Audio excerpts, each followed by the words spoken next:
Ayan, hello guys. Samahan niyo ako for today's video natin.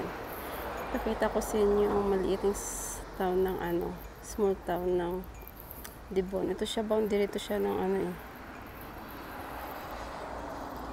France at saka Switzerland. Ito siya, dito.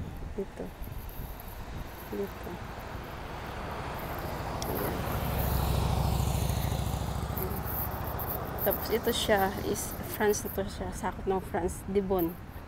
Papunta na to siya sa sa Devon Devon, parang downtown ng Devon, pero maliit lang lugar dito. Ayan. Ayan. Pero ang ganda lang kasi ng paligid. Tingnan nyo guys.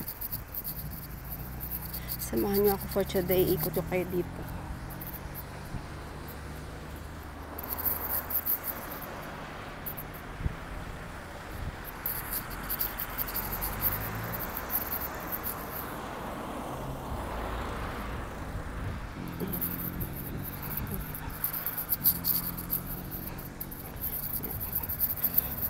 Maikot ako dito sa sa lake naman ng Devon. Ayan.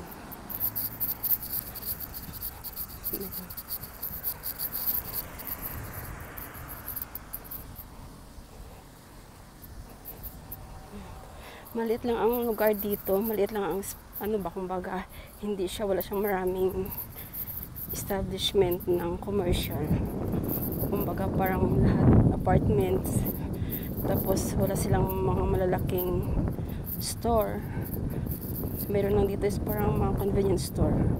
Ganun lang. Pero halos kumpleto naman yung laman. Kumbaga makikita mo din naman kung sa loob lahat. Pero wala lang silang mga mall dito. Yan. Marami sa kanila ito mga parks,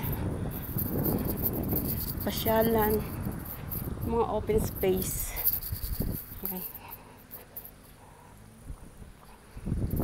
Yan, dito meron ang ganda. Tapos green na green. Lahat dito ng bakanting lugar, bakanting space is may mga tanim talaga. Yan. Yan. Samahan niyo ako for today's video natin. Para makita niyo rin yung lugar ng Devon. Yung palagi namin pinupuntahan every year.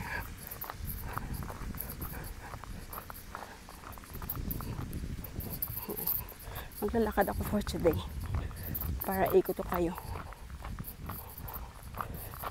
Ngayon, ang oras dito is nasa 6:10 ng hapon.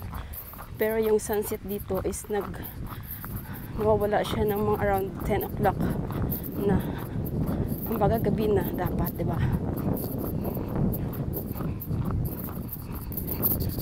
Yan ang bahay ng mga bata, parks. Yan.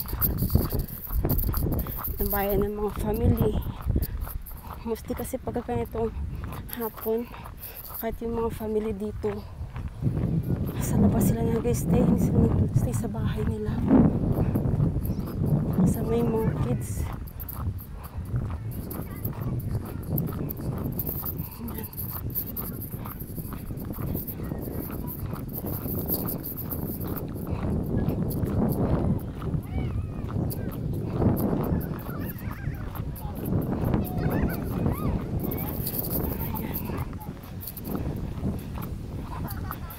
Ay maganda maglakad dito pag umaga, hapon, gabi. Yan. Kasi marami kang pwedeng dito mga open space talaga na walang maraming car. Meron silang ganito yung talagang bike lang ang dumadaan. Tsaka mga nag-walking, jogging. Yan, tingnan mo naman doon guys, yung bundok doon, diba? Ano na yan siya, pero kabilang part naman yan siya Part na yung Switzerland, yung doon sa dulo na yun. So, Mataas na bundok na yun. Ayan si Lolo at saka si Lola. Nagwo-walking. Diba? Yan, makikita mo dito. Saka ito yung ano.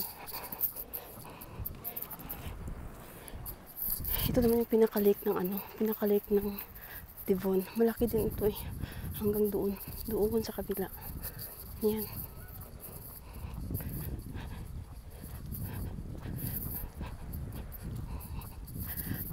Ayan.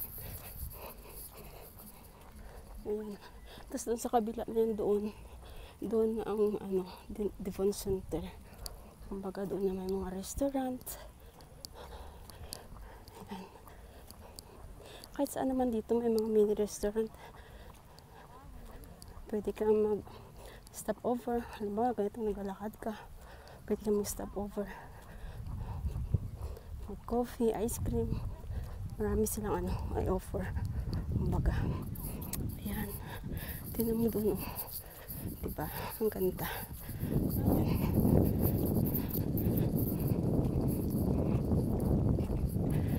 Parang halos lahat dito kasi ang buhay sa kanila dito is very practical. Alam mo yung